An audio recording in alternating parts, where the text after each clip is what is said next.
So then let's consider first of all, what is a mind in the grip of vicious circles? Well, one of the most obvious instances that we all know is the phenomenon of worry.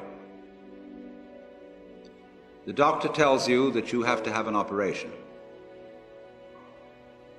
And that has been set up so that automatically everybody worries about it. But since worrying takes away your appetite and your sleep, it's not good for you. But you can't stop worrying, and therefore you get additionally worried that you are worrying. And then, furthermore, because that is quite absurd and you are mad at yourself because you do it, you are worried because you worry because you worry. That is a vicious circle. So now, can you allow your mind to be quiet? Isn't it difficult? Because the mind seems to be like a monkey, jumping up and down and jabbering all the time. Once you've learned to think, you can't stop. And an enormous number of people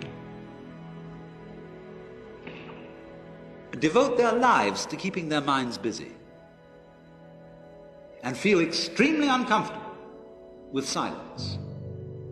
When you're alone, nobody's saying anything, there's nothing to do. There's this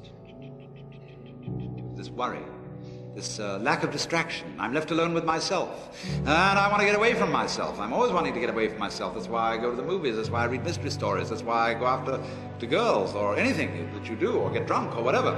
I don't want to be with myself. I feel queer. So, well, why do you want to run away from yourself? What's so bad about it? Why do you want to forget this? Why do you want to become yourself? Because you are addicted to thoughts. This is a drug, a real dangerous one. Compulsive thinking, going on and on and on and on and on all the time.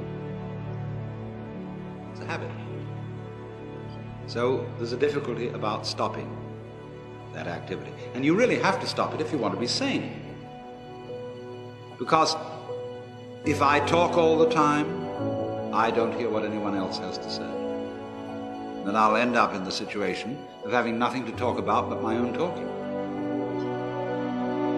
Or so in exactly the same way, if I think all the time, I won't have anything to think about except thoughts.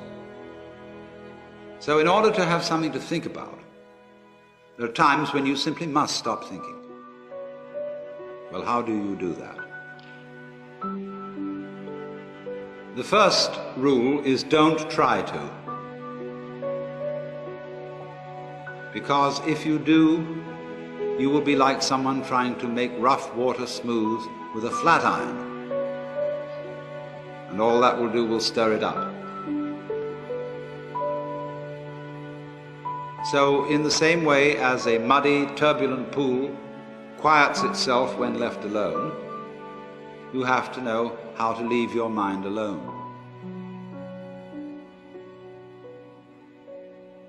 It will quiet itself.